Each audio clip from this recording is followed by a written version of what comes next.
Bienvenidos a Trono de Dios, Maranatá, in nomine Patris et Filii et Spiritus Sancti. Amén.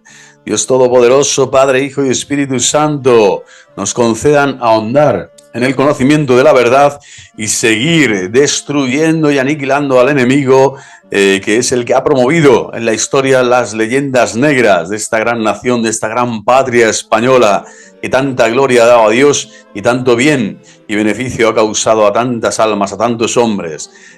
Vamos a profundizar en el tema de la conquista de América. Comienza esta lista de reproducción que podéis escuchar y que podéis de algún modo pues atender y aprender reteniendo datos, ¿no?, sin fin para desmembrar, como digo, y destruir al enemigo en todos los argumentos falaces y completamente erróneos que se han diseminado y se han propagado por doquier en esta humanidad que tantas veces abraza la mentira y deja de buscar y de encontrar la verdad. Bueno, la verdad histórica, la verdad objetiva de la conquista de América no es la que hoy tantas instituciones, tanto políticas como religiosas, nos hablan y nos inducen, ¿no?, a pensar que tantas veces se cometieron muchísimos errores, muchísimas fatalidades, cuando la verdad objetiva es que la grandeza de la fe católica y de la cristiandad, que es la esencia y la identidad de este pueblo, la enseña el emblema fundamental y fundante del pueblo español, pues ha acometido esta gran empresa, esta gran maravilla que es el descubrimiento de América por gracia de Dios. Y no es, como digo, el mensaje que dan desde estas atalayas del mal espíritu tantos, vamos a decir, lacayos o propagadores de un sistema o de un oficialismo que se sale de la verdad de los hechos, con dato, ¿no? Dato mata relato. Vamos a profundizar, vamos a iniciar con Octavio Paz, que decía nada más y nada menos que el descubrimiento de América es el origen del mundo actual. O sea, el origen del mundo actual, tal y como hoy lo conocemos, ¿no? Bueno, es un poco exagerado, pero es una manera de decir efectivamente que había todo un hemisferio de la Tierra y todo un desconocimiento brutal, ¿no?, de civilizaciones, de humanidad y todo ese intercambio cultural que desde aquel momento se ha dado, y especialmente la propagación de la fe católica que se dio en este momento, pues ha hecho que el mundo contraiga una deuda y al mismo tiempo sea la puerta, el pórtico de entrada para un mundo actual, el mundo actual en el que vivimos, ¿no?, en donde se ha propagado la fe cristiana, que ahora también ha sido manipulada por tantos, ¿no? Y ahí llegó después pues todo ese influjo del protestantismo en América, de parte sobre todo del anglicano, ¿no?, del calvinista, etcétera, a destruir la obra prodigiosa que la cristiandad, especialmente abanderada, siendo los españoles los pioneros de este anuncio del Santo Evangelio, pues protagonizaron en la historia de la Iglesia y en la historia de la humanidad por todas las edades. Quedará, ¿no?, como la gran impronta y la gran empresa, donde los santos y los ángeles, desde luego, y sobre todo la Santísima Virgen María, ¿no?, Nuestra Señora, patrona aquí en España, la Inmaculada Concepción, y como no, Nuestra Señora de Guadalupe, pues han hecho, ¿no?, la Guadalupe de España, que después también allí se aparece en México, en tierras del México azteca. Bueno, pues descubres que todo el cielo estaba ya orquestado, estaba acompasado con este descubrimiento. La providencia divina había querido que España, que esta gran nación, y que sus tercios y sus reyes y sus teólogos y sus misioneros y sus marinos, sus comerciantes, ¿no?, y todo este pueblo con todo este pozo, iba a decir, ¿no?, con toda esta este ADN de la fe católica en su interior, pues extendiese la belleza del Santo Evangelio. Vamos a comenzar con un apartado que se llama Fusiles contra Piedras, en donde propios historiadores ingleses también desmitifican, ¿no?, y destruyen la leyenda negra que ellos mismos han engendrado, una gran mayoría de ellos, y dice que unos pocos cañones pequeños y 13 mosquetes, difícilmente podían ser el factor decisivo de la destrucción de un imperio que contaba con una fuerza de más de 10 millones de hombres. De 10 millones de hombres, imaginaros, ¿no? O sea, pocos cañones nos da, 13 mosquetes y un grupito contra 10 millones de hombres, que era más o menos la capacidad que había en aquel momento del descubrimiento de América. en el norte, en el centro y en el sur.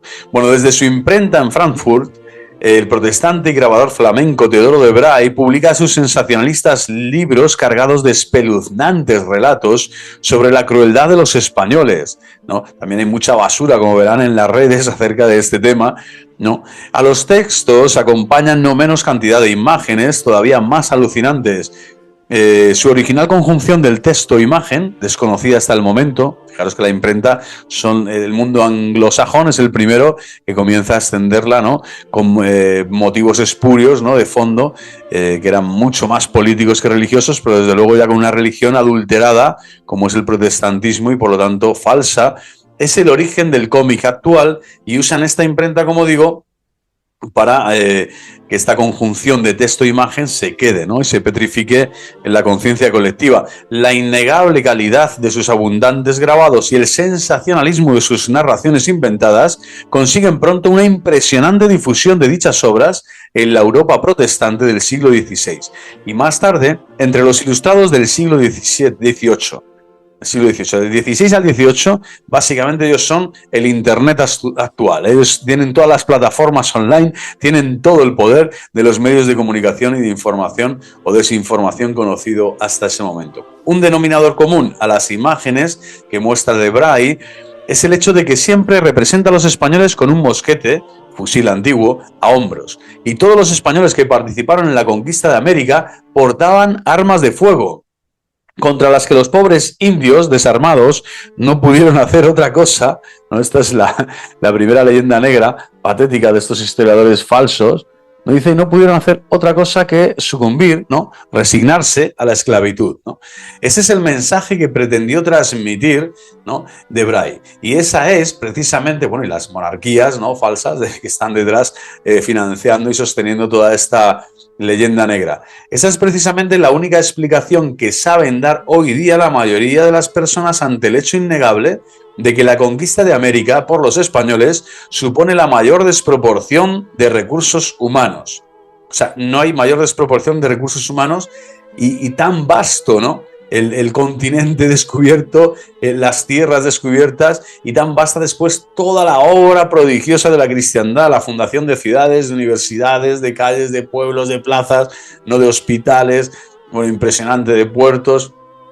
Entonces, bueno, aquí está el primer gran engaño, es este, ¿no? Pensar que las armas de fuego eran lo que obligaba, ¿no? A todos los indios a someterse de forma servil y miedosa, ¿no? Llenos por ese impacto, ¿no? de la tecnología puntera del momento, que era el fusil castellano. Bueno, de Bray mintió, como mienten hoy todos los famosos indigenistas, neocomunistas del mundo actual que pretenden no hacer de mancillar el nombre de España y el descubrimiento y toda la grandeza teológica, providencial e histórica que tiene detrás, ¿no? Que Dios ha querido que así fuese para extender la belleza del Santo Evangelio y el reinado social de nuestro Señor Jesucristo en la tierra. Bueno, pues de luego mintió este historiador y otros muchos, y sabía perfectamente que la mayor parte del continente americano se conquistó contando tan solo con 16 mosquetes. 16 mosquetes, señores, escuchen bien, de los cuales 13 los portaba las tropas de Cortés y tan solo 3 Pizarro, que entró en Cajamarca, capital del Imperio Inca. O sea, imaginaros, 13 y 3. Con 16 mosquetes, allí fue toda la hispanidad, arrollando con la cristiandad y a someter a millones y millones de indios, ¿no? De incas, de mayas, de aztecas. Bueno, tremendo, ¿no? Este es el gran bulo histórico que hoy vengo aquí en este programa y en otros muchos que haremos a desmontar. Sin embargo, en cualquier grabado de Bray aparecen, bueno, más mosquetes de los que emplearon Cortés y Pizarro juntos para conquistar los grandes imperios de México y el Perú. La creencia generalizada de que el fulgurante éxito de los españoles en América residió en su superioridad militar o en la tecnología de su armamento es un deliberado y enorme error histórico, fácilmente contrastable si ciertos historiadores hubiesen tenido el más mínimo interés por contrastarlo. Si muchos de los conquistadores españoles llevaron a cabo operaciones militares más brillantes que las de Julio César o Napoleón juntos, se debe más a sus disposiciones humanas que a sus mosquetes. Escuchen bien, a sus disposiciones humanas que a sus mosquetes. Es decir, a ese diálogo, a esa concordia, a ese convencer en el sentido común, a ese respeto por la dignidad del otro. Y esto es lo que llevó a muchísimos indígenas en aquel momento, amerindios, que todavía no era América, no había ni llegado Américo Vespucio a bautizarla con el nombre de América, pero esas tierras de las Indias, ¿no?, ya estaban, de algún modo, siendo conquistadas por el corazón del hispano que es esencialmente cristiano, que es esencialmente católico y que lleva esa cosmovisión cristiana, y ese descubrimiento lo va acompañando de oración y de misioneros y del anuncio del Evangelio. Y por lo tanto no es una superioridad militar o tecnológica, no una estrategia política la que está haciendo que se conquisten las almas, ¿no?, que se vayan adentrando en esta relación de fraternidad, de hermandad, ¿no?, y conyugal, de mestizaje entre los hispanos que iban llegando a aquellas tierras maravillosas que Dios les estaba enseñando por primera vez en la historia. Bueno, esto es fácilmente contrastable y por lo tanto mucho más que Julio César y Napoleón fueron brillantes estas conquistas, pero no se debieron al poderío militar. Y esto es algo apasionante. Esto yo creo que solo ha sucedido una vez en la historia, una sola vez y de forma tan contundente y maravillosa. Estas especiales, por lo tanto, disposiciones en donde las corazas, los morriones y las espadas no valen más que las disposiciones humanas, es decir, que la parte moral y espiritual del hombre, esto hace que en estas especiales disposiciones humanas el fruto que sale de aquí, que emana de aquí, es la conjunción entre el singular coraje de unos hombres que se embarcaban rumbo a lo desconocido sin nada que perder y todo por ganar, y la cultura que llevaban consigo. Y esa cultura, forjada a lo largo de 8 largos siglos de reconquista, estaba basada en la Santa Cruz y en el Santo Evangelio de nuestro Señor. Y toda esa cohesión social que ya vivía el hispano aquí con los reyes católicos es lo que se va a trasladar al mundo nuevo que se descubre. Tanto Eliot como Francisco Morales Padrón, un historiador importante, en especial este último, hacen especial hincapié no ya solo en el poco valor de los conquistadores, que los conquistadores le daban a su propia vida,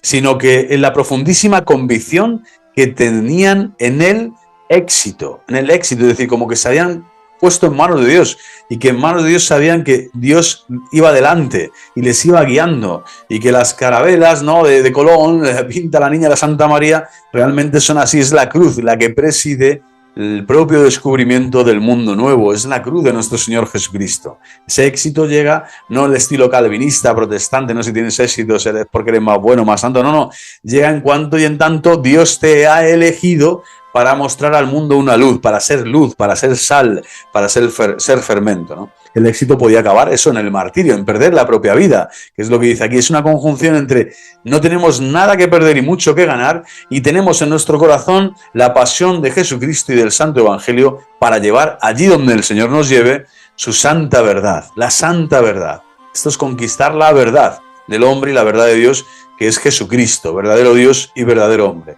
Bueno, este éxito lo tuvieron, claro que sí. 8 siglos de reconquista no habían pasado en balde y habían forjado toda una moral de caballero cristiano en pos de una misión trascendental, importantísimo. La trascendencia que tenía en la mente aquel marino, aquel soldado, aquel misionero, ¿no?, cuando se embarcaba en aquellas naves para conocer las tierras del mundo nuevo y sus gentes. En todo caso, fue siempre esta visión trascendente muy superior a las exiguas motivaciones que les llevaban a los indios a defender sus principios y formas de vida. Está claro que la superioridad no era técnica o militar, sino moral y espiritual. Y esto es importantísimo, por eso los pueblos incas, el maya, el azteca, fueron reconociendo, ¿no?, y de lo que estaban viendo, de lo que estaban manifestando, reconocieron la superioridad moral y espiritual. Es decir, que esta cultura no venía a dominar, sino a engrandecer, a dar plenitud, a terminar el recorrido que ellos habían iniciado, ¿no? Pero que todos esos errores que había que purificar y todas esas cosas que tenían que cambiar, pues para esto vino, ¿no?, la cristiandad, para esto vino el Señor, ¿no?, para cambiar. para que las aguas pútridas, ¿no? Para las aguas viejas y los odres viejos ya pudieran ahora ser odres nuevos. Bueno, escuchemos por un instante el discurso, por ejemplo, de Pizarro, arengando a sus 177 harapientos soldados poco antes de entrar en combate contra las tropas compuestas por 40.000 hombres que defendían Cajamarca.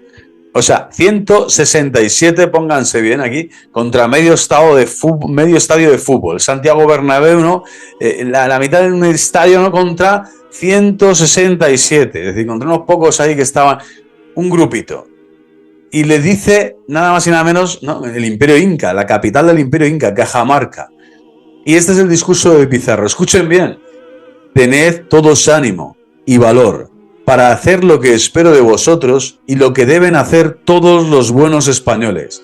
Y no os alarméis por la multitud que dicen tiene el enemigo, ni por el número reducido en que estamos los cristianos, que aunque fuésemos menos y el enemigo contrario fuese más numeroso, la ayuda de Dios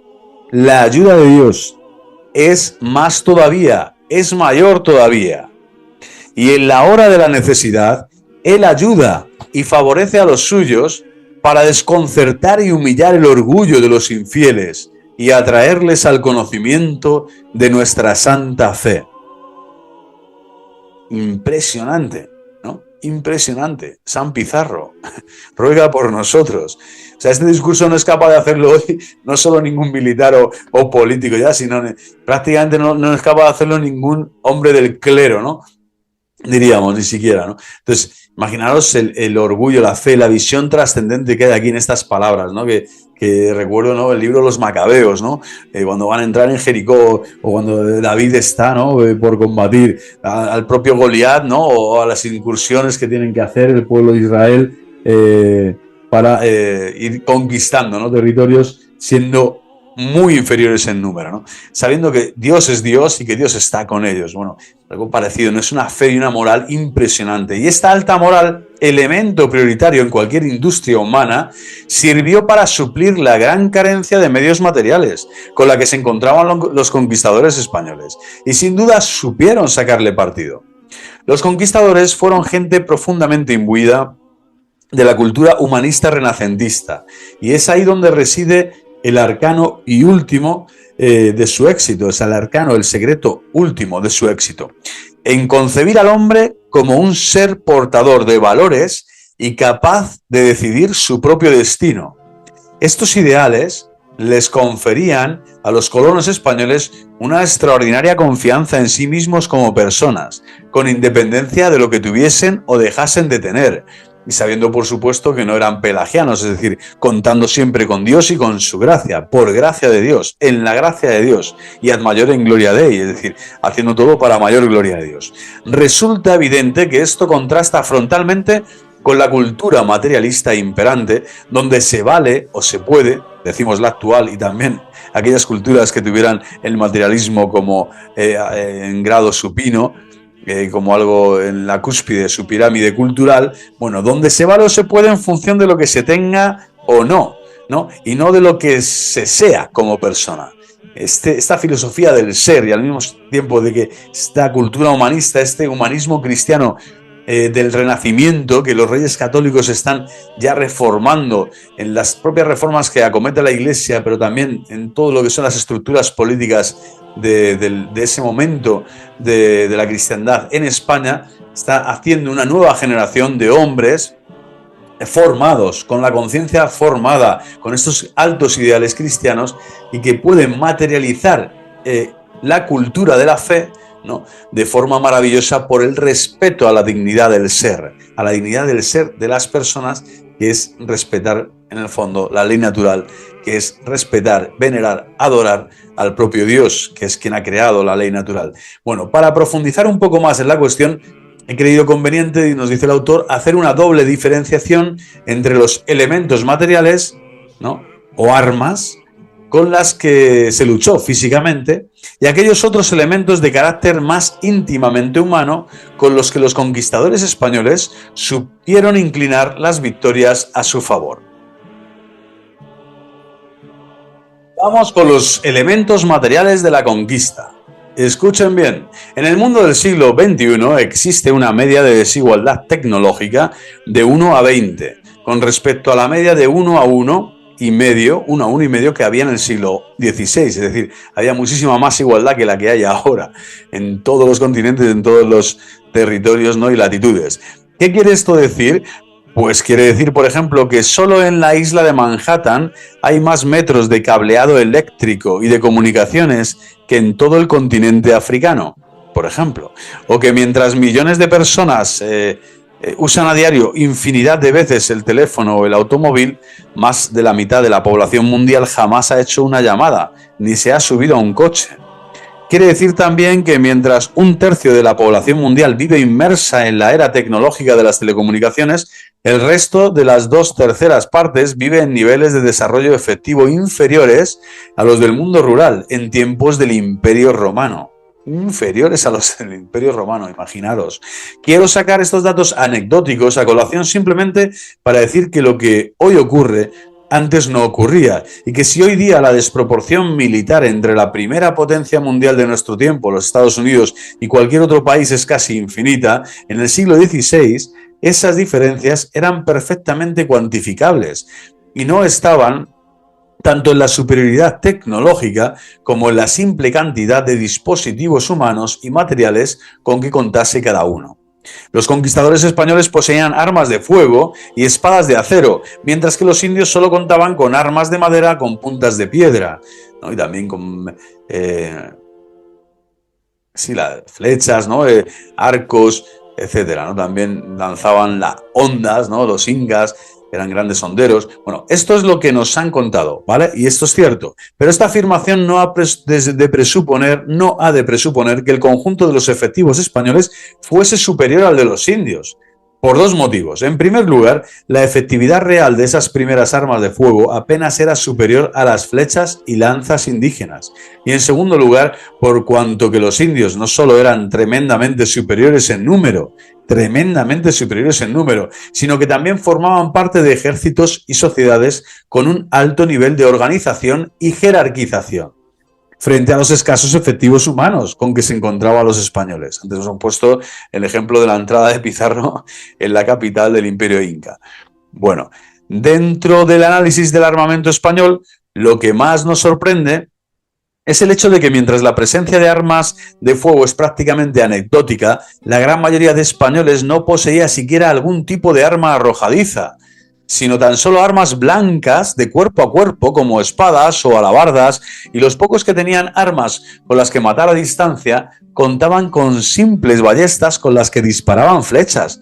La razón por la que las mesnadas españolas carecían de armamento de calidad radica en que estaban compuestas por colonos y no por soldados profesionales. Los soldados profesionales que se podían costear su mosquete, coraza y armadura tenían un sueldo fijo en Europa, lo suficientemente bueno como para estar tentados de embarcarse a un sitio desconocido, primero, donde no se sabía si iban a cobrar, segundo, ni en su caso lo que cobrarían, y los mosquetes, además, dice, si bien eran armas de fuego muy rudimentarias, no podían ser fabricados siquiera por un buen herrero, sino que requerían para su manufactura de maquinaria muy compleja para la época, como era un torno industrial, lo que, como es lógico, aumentaba enormemente el precio, o al menos lo suficiente como para que un vulgar colono no pudiese comprárselo.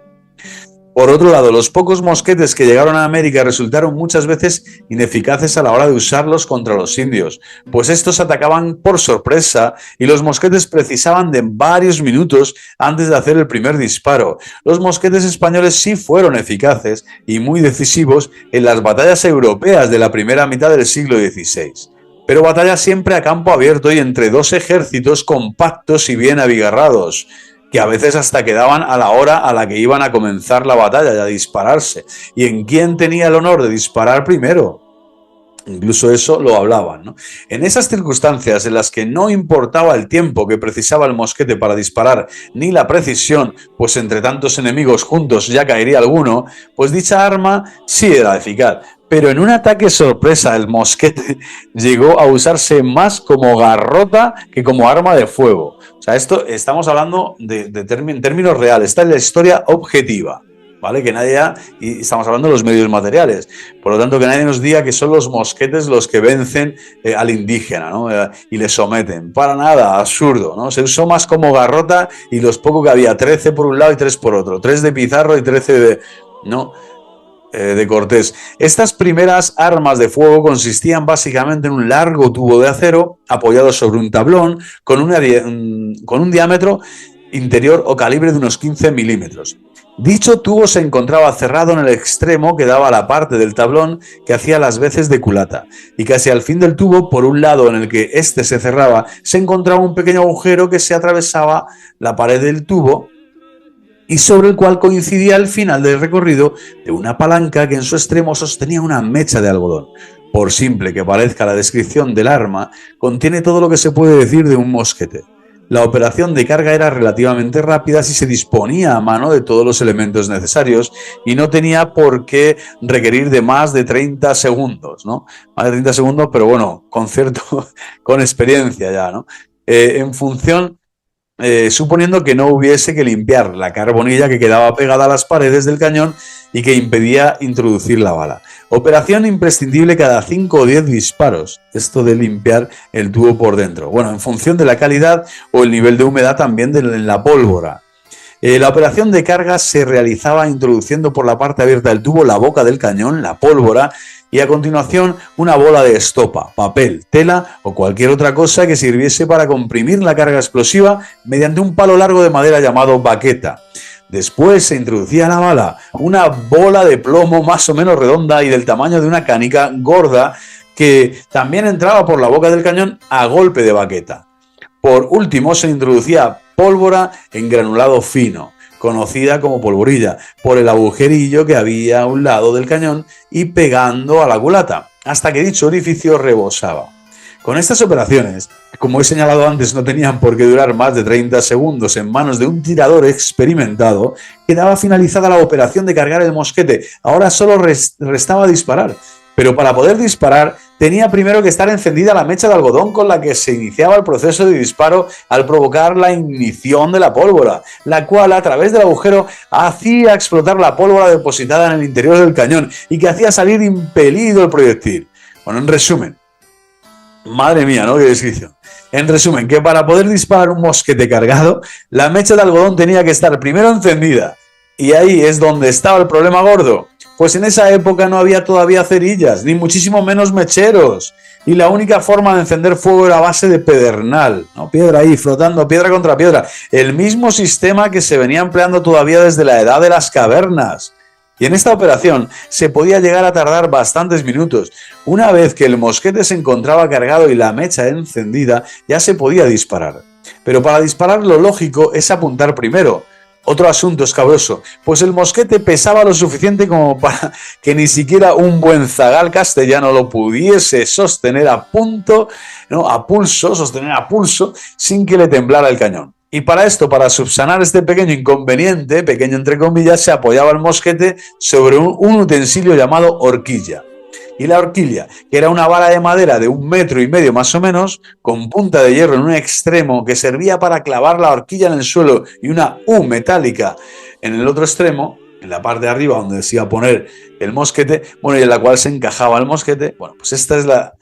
Una vez cargado el mosquete, la mecha encendida y el arma descansando en su horquilla, los buenos mosqueteros todavía se encomendaban a Santa Bárbara, y esto no es broma, a Santa Bárbara, pidiéndole por favor que la pólvora no estuviese húmeda, cosa habitual en las antiguas pólvoras negras con gran cantidad de sales en su composición, y que el disparo saliese hacia adelante, en lugar de reventar el cañón y salir el tiro por la culata. Si te sale el tiro por la culata, no, corría peligro tu vida, entonces normal encomendarte a Santa Bárbara y a todos los santos posibles.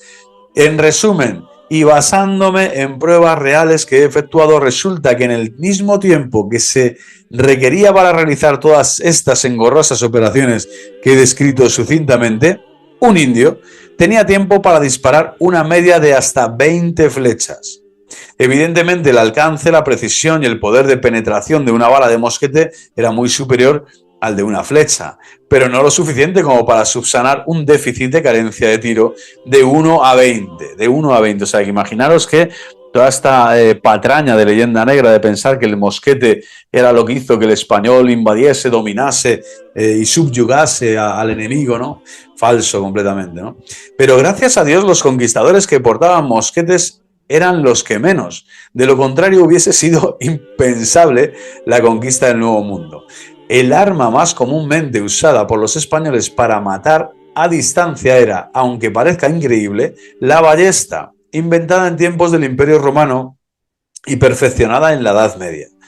La enorme ventaja es que podía fabricarse de forma completamente artesanal y en manos de un buen profesional, si bien no llegaba a tener la precisión y alcance de un mosquete, sí contaba a su favor con una muy superior cadencia de tiro, y con la posibilidad de estar siempre cargada y dispuesta para el disparo instantáneo.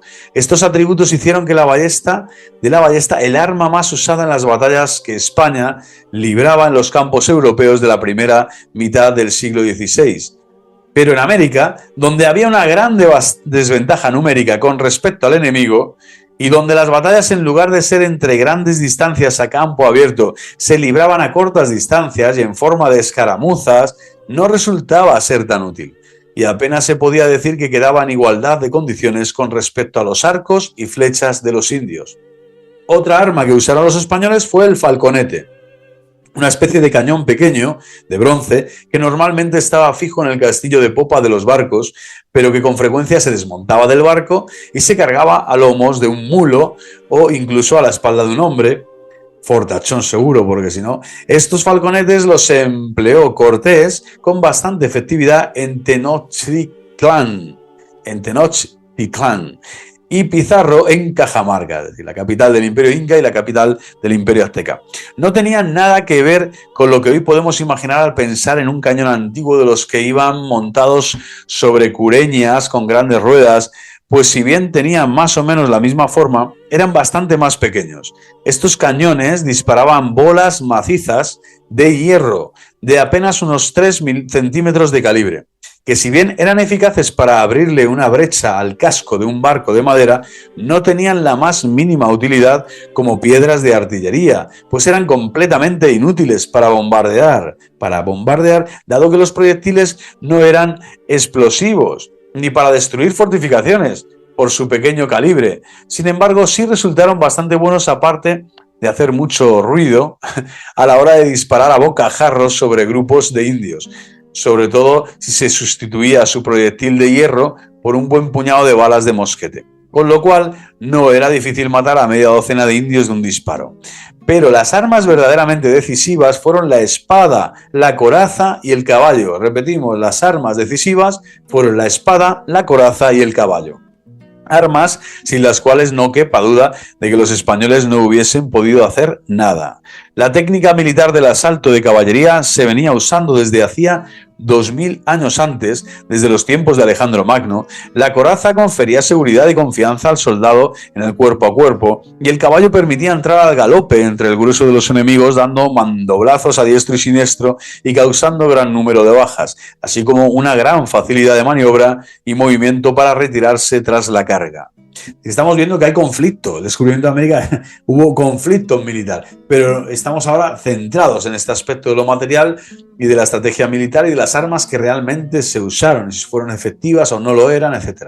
Pero veremos, ¿no? La parte segunda es la que tiene todo el alimento sustancial de este gran descubrimiento de América, ¿no? Es la parte humana, la parte espiritual. Bueno, por último, no podemos olvidar el arma más mortífera que llevaron los españoles. Un arma que fue responsable de la muerte de más de la mitad de la población indígena en algunas regiones como el Caribe y de millones de muertos en todo el continente americano. Bueno, aquí hay que matizar mucho, ¿no?, en esta arma, pero vamos a ver el porqué, ¿vale? Es lo que hoy conocemos como la guerra bacteriológica. O sea, hay millones de muertos en todo el continente americano. Y es así. Es que pasó. Efectivamente, los españoles que llegaron a América en los albores del siglo XVI eran los descendientes directos de los europeos que sobrevivieron a las grandes epidemias de peste y gripe. que asolaron el viejo continente durante la Edad Media y por lo mismo eran individuos genéticamente inmunizados contra los virus y bacterias causantes de dichas enfermedades. Sin embargo, hay que decir y reconocer que los sistemas inmunológicos de los indios americanos, dado el aislamiento evolutivo, no tenían anticuerpos desarrollados y no pudieron hacer nada contra las enfermedades que, sin siquiera darse cuenta, llevaban encima a los españoles, quienes, por otro lado, se encontraron con el mismo problema, enfermedades tropicales que a los indios ni afectaban, y a los españoles se los cepillaban, caían como chinches. Es el caso de la vaquía o la modorra, que llegaron a causar la muerte de entre un 30 y un 50% de algunas expediciones, estas enfermedades. De la peste y sobre todo de enfermedades tan ridículas como la gripe, murieron millones de indios y fueron la causa directa de la grave crisis demográfica que tanto denunció Bartolomé de las Casas, pero no 16 viejos e inútiles mosquetes. No son los mosquetes, es un arma bacteriológica y además involuntaria. No es arma en cuanto intención de matar y de herir a otro. Por su parte, los indios se encontraban tecnológicamente más atrasados que los españoles. No conocían la rueda ni las aleaciones metálicas, pero por contra poseían buenas redes de comunicaciones y eran muy hábiles en las manufacturas lícitas y de metales nobles. Si tuviésemos que compararlos con alguna civilización que nos resulte familiar, esta habría de ser el antiguo Egipto. Sus gigantescas construcciones de piedra, en especial las pirámides, una sociedad fuertemente jerarquizada y teocéntrica, su sistema de escritura mediante jeroglíficos y hasta la misma apariencia misteriosa de sus divinidades labradas en piedra, nos trasladan hasta el Nilo de Cleopatra. Desde luego, lo que está claro es que los indios que encontraron nuestros antepasados cuando llegaron a América nada tenían que ver con los indios de los taparrabos y las chabolas de piel de búfalo contra los que combate el valeroso y legendario John Wayne en las películas. Los indios de América Central y del Sur, fuera de ser un puñado de nómadas en continua peregrinación buscando qué comer, vivían en grandes ciudades construidas en piedra y engalanadas con multitud de bellos y majestuosos palacios y templos, así como grandes y coloridos mercados al aire libre, entre los que pululaban, vendían y compraban varias decenas de miles de habitantes. Las ciudades de los indios funcionaban políticamente a la manera de ciudades-estado, como igualmente en el pasado pudieran funcionar Roma, Esparta o Atenas, y desde ellas se ejercía el poder político y religioso sobre el resto de territorios y pueblos sometidos, para lo cual evidentemente contaban no ya solo con buenas vías de comunicación, gracias a las cuales Montezuma, por ejemplo, comía pescado fresco todos los días, sino también con poderosos ejércitos permanentes capaces de garantizar la cohesión del imperio y el sometimiento de los pueblos vasallos. Con estos ejércitos y contra estos ejércitos fue contra los que tuvieron que enfrentarse los conquistadores españoles y desde luego no les resultó cosa fácil, habida cuenta de los grandes contingentes humanos de los que disponían en ese momento los españoles y todos los que eran enemigos, ¿no?, en aquel momento o con los que se habían encontrado. Esta inmensa, ¿no?, la cultura inca, la cultura azteca y la cultura maya, así como por sus mortíferas armas. Los indios no conocían el bronce y mucho menos el acero, pero por contra poseían una extraordinaria habilidad para trabajar la piedra, en especial el ágata y la obsidiana, materiales con los que fabricaban puntas de flecha y cuchillos de una extraordinaria precisión y belleza. Las flechas tenían punta de ágata y a menos de 30 metros eran capaces de atravesar el acero de una coraza antes de hundirse en el pecho de su desgraciado propietario. Con lascas de obsidiana y pedernal embutidas hacían el filo de sus espadas de madera, espadas con las que, según nos cuentan las crónicas, llegaban a cortar la cabeza de un mulo de un solo tajo. Y como armas defensivas a modo de las corazas de los españoles, los indios se protegían con los escaupiles, que no eran nada más ni nada menos que el antecedente de los actuales chalecos antibalas. Estos escaupiles los describe Hernando Colón como petos de algodón acolchados y venían a ser como un chaleco muy grueso compuesto de fibras de algodón enrolladas y prensadas y entre las cuales las flechas se quedaban embotadas sin conseguir atravesarlo. Los chalecos antibalas modernos funcionan exactamente igual, a diferencia de que en lugar de fibras de algodón usan fibras de Kevlar, patentadas, ¿no?, por la casa DuPont. Para hacernos una idea, por lo tanto, del potencial militar de los indios, basta el dato de que un solo ataque de los indios Sorala en Bolivia, de estos indios Sorala en Bolivia, murieron cerca de 22.000 españoles. 22.000 españoles en Bolivia. Mientras que en la mayor masacre llevada a cabo por Pieles Rojas, de la tribu de Pokanoket, no murieron más de 600 colonos ingleses. Imaginaros, ¿no?, la agresividad, la organización y la valentía, ¿no?, de estos soldados y de estos luchadores en aquel momento. Desde luego, estos episodios se dieron y nadie puede obviarlos. Son parte de la historia objetiva y de esta verdad y de las crónicas que nos ha dejado la historia del descubrimiento de América. Bueno, pasaremos en otro capítulo a ver y profundizar en los medios humanos, que es la parte más interesante, donde hay que hacer más hincapié y descubrir no solo cómo la providencia divina acompaña a los hombres de buena voluntad, sino cómo estos hombres de buena voluntad se hermanan y consiguen confraternizar, ¿no?, y reconocer la dignidad personal del otro y aunan voluntades para forjar y para civilizar y para crear la mayor cultura de la historia de la humanidad, que ha sido la cristiandad, y realizar este prodigio maravilloso que es precisamente el Imperio Español, abanderado siempre por la Santa Cruz de nuestro Señor Jesucristo, la victoria de la cruz de nuestro Señor, el amor a nuestra Santísima Madre, la Virgen María, y la belleza de la comunión de los santos y de los ángeles, que sin duda alguna capitanearon también, si no todas, la inmensa mayoría de las empresas de estos marinos, de estos colonos, de estos soldados y sobre todo de estos misioneros que llegaron a las tierras de América.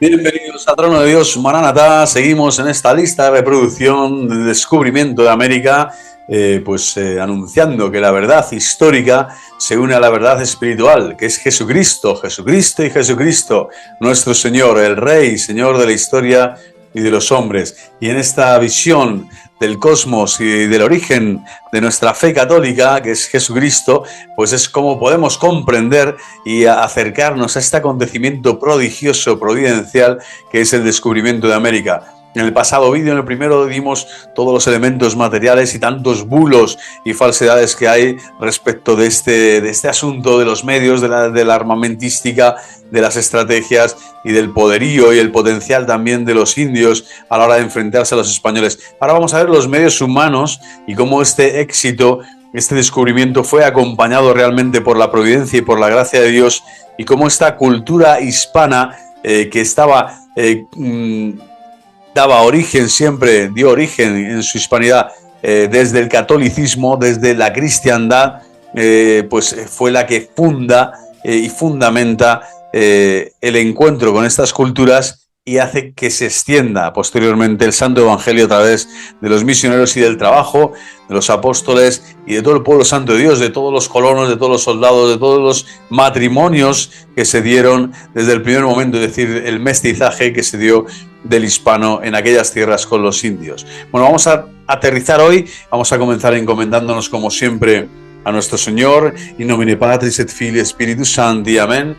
Ave María, gratia plena Dominus tecum, benedicta tu in mulieribus, et benedictus fructus ventris tui, Iesus. Santa Maria, Mater Dei, ora pro nobis peccatoribus, nunc et in hora mortis nostre. Amén. Gloria Patri et Filio et Spiritui Sancto, sicut erat in principio et nunc et semper et in saecula saeculorum. Amén. Bueno, los medios humanos. Hoy vamos a ver los medios humanos. Hernán Cortés conquistó Tenochtitlán, con 508 hombres, es decir, poquísimos. Una ciudad de 250.000 de habitantes que era la capital del Imperio Azteca, con 500. Este imperio contaba, según Eliot, un historiador famoso inglés, con una fuerza de más de 10.000 hombres, de 10 millones de hombres. ¿Qué 10.000? 10 millones de hombres. De más de 10.000.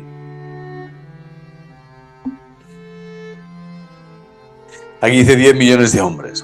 Pizarro apenas tenía 177 voluntarios cuando ganó la batalla de Cajamarca contra 40.000 indios, que defendían la que a su vez era capital del Imperio Inca, con 16 millones de habitantes. O sea, imaginaros las cifras que se están dando aquí, ¿eh? Dato mata relato. No, dato mata relato. La ciudad que tenía 250.000 de habitantes, no, 250.000. Pues dice que hay la fuerza de todo el Imperio Azteca, de todos los pueblos, no solo esa ciudad en concreto que ataca a Hernán Cortés, la capital, es de más de 10 millones de hombres. Imaginaros la desproporción. Estamos hablando de 500. Y después, en el caso de los incas, Pizarro, estamos hablando en Cajamarca de 40.000 indios que defendían solo la capital, pero que son 16 millones de habitantes, ¿no? Todo el Imperio Inca. Fijaros la desproporción. Y ahí están llegando apenas 167 voluntarios. Que es cuando gana la batalla, con 167. Imaginaros si no hay una mano providente de Dios, o decirme algo más, ¿no? Que pueda haber, pues eso, que la historia, el Señor ha querido escribirla así realmente, no con el valor, con la sangre española y que está este espíritu católico, desde luego, para acometer esta gran empresa de la cristiandad y del Imperio Español, forjando civilización. Ninguna otra cultura, ningún otro pueblo ha forjado la civilización que ha forjado el Imperio Español. Por eso decimos que el mundo actual ha nacido, tal y como se conoce, ha nacido en este descubrimiento de América, porque lo que hace es extender la administración, la religión, el valor, el honor, los principios, ¿no? La eficacia, la cristiandad que ya vivía el pueblo español en este siglo de oro, en el siglo XVI, ¿no? XV y XVI, a caballo, ¿no? Cuando se descubre América, 1492. Bueno, Jiménez de Quesada se hizo con Nueva Granada con menos de 700 soldados. Pedro de Valdivia comenzó la ocupación de Chile con 12 hombres. La concluyó sin llegar a tener más de 150. Estos son medios humanos. Álvar Núñez Cabeza de Vaca descubrió y sentó las bases para la conquista pacífica de todo lo que hoy día es el sur de los Estados Unidos, desde Florida al Golfo de California, con solo 2 compañeros. ¿Cómo pudo ser todo esto posible si, como hemos visto antes, su armamento no supuso? Es que es impresionante, ¿eh? Si su armamento no supuso ningún factor decisivo. Francisco Morales Padrón, la persona que a mi juicio más ha profundizado en estas cuestiones, destaca que las armas decisivas de la conquista fueron la espiritualidad de los españoles, lo primero, por eso un pueblo muere en el momento que pierde la espiritualidad. Eso es lo que le hace característico, lo que le da la identidad, lo que le hace fuerte, lo que le hace diferente y lo que le hace, ¿no?, conquistador, ¿no? Conquistador en el bien, en la verdad, en la justicia, en la paz. Y lo segundo, el colaboracionismo de los indios. El colaboracionismo de los indios era fundamental. Si no, es imposible con estos datos y con estos números, ¿no?, tanto a nivel logístico como militar como humano, que no se diera algo diferente a esto que estamos viendo, ¿no? Es decir, que fue una expulsión inmediata, una masacre inmediata de los 4 españoles que estaban por esas tierras, ¿no? Por parte de los indios. Y entonces esa conquista progresiva de inmensos territorios y de inmensas redes de una cultura diferente, ¿no?, a todos los niveles, pues se dan gracias a esto: espiritualidad de los españoles y colaboracionismo de indios. Que ven en la cultura hispana y en la religión española, y están viendo algo superior, algo maravilloso, algo grandioso, ¿no? Y que les puede librar a ellos de sus demonios, de sus errores, de todo aquello que pensaban o creían que era bueno y que no, que ahora están viendo que no lo es, ¿no? Con respecto a la espiritualidad, cabe señalar que tanto la cultura de los indios como la de los españoles eran profundamente teocéntricas. Por lo tanto, aunque creyesen en cosas diferentes, aquí había un punto de unión, ¿no?, sincretista, sí, pero es un punto de unión de inicio, con peligro y amenaza del sincretismo religioso, como es evidente cuando 2 culturas diferentes se encuentran, pero ese teocentrismo estaba ahí. ¿Para qué? Para unir después y purificar lo que debía ser purificado. Esto no importaba tanto como el hecho de que las cosas o a los acontecimientos les daban el mismo valor en base a su común concepción religiosa de la vida. Dicho de otra forma, tanto los indios como los españoles creían que las fuerzas divinas regían los destinos de la humanidad. Por lo tanto, no importaba tanto el hecho de quién tuviese más hombres o menos armas, sino más bien quién demostrase que el cielo estaba de su parte. Y es una realidad que los españoles supieron demostrarles, o al menos hacerles creer, desde el primer momento, que Dios estaba de parte de ellos. Fue entonces cuando a los indios se les cayó su mundo y perdieron las razones por las que seguir luchando. Y aquí está la gran victoria del hispano, del católico, de la cristiandad sobre cualquier otra cultura, otra religión o otra manera de organizar la vida y un sentido, ¿no? Profundo y trascendente de la vida. Las religiones de los indios eran tremendamente fatalistas. A los dioses no se les adoraba para que favoreciesen el bien, sino para impedir que se enfureciesen y enviaran un sinfín de desgracias. Y para evitar tales desgracias, estos dioses indios llegaban a exigir diariamente horripilantes sacrificios humanos capaces de provocarle náuseas al más sanguinario de los perturbados mentales. Baste como dato de la barbarie que solo en la ciudad de Tenochtitlán, capital del Imperio Azteca y actual México, DF, se practicaban al año más de 20.000 sacrificios humanos. Más de 20.000 sacrificios humanos. Hoy con el aborto en todas las naciones, ¿no? Se practica todavía, ¿no?, muchísimo más esta lacra, este crimen abominable. Pero en aquel momento esto de sacrificios humanos en vivo y en directo, ¿no?, era una cosa espantosa, terrible. Y fijaros que esto sigue un poco en la mente colectiva, vamos a decir, en el subterráneo, en el inconsciente, en los subterfugios, en los sótanos de la psicología colectiva de los pueblos indios, ¿no?, o amerindios, o ya incluso colonizados y actualmente hispanos, o íberos también, si unimos Brasil, Portugal, tal. Muchas veces está todo esto en el fondo hay un sustrato religioso que es erróneo, que es falso.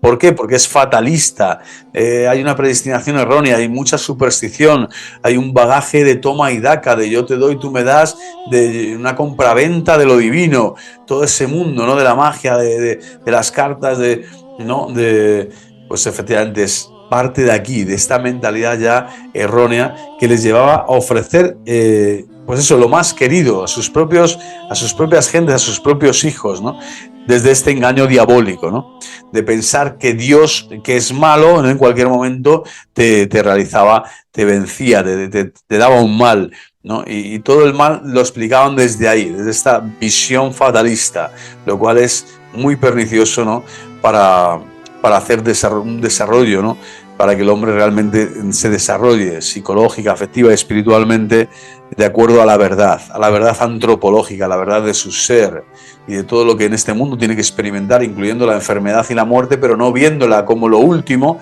o dándole el sentido al sufrimiento que Cristo da, ¿no?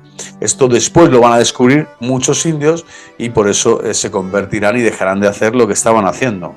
Bueno, pues 20.000 sacrificios humanos, hemos dicho. En 1521, tras la conquista de la ciudad de Cortés, se contaron más de 140.000 cabezas humanas arrebujadas sobre la pila de las ofrendas.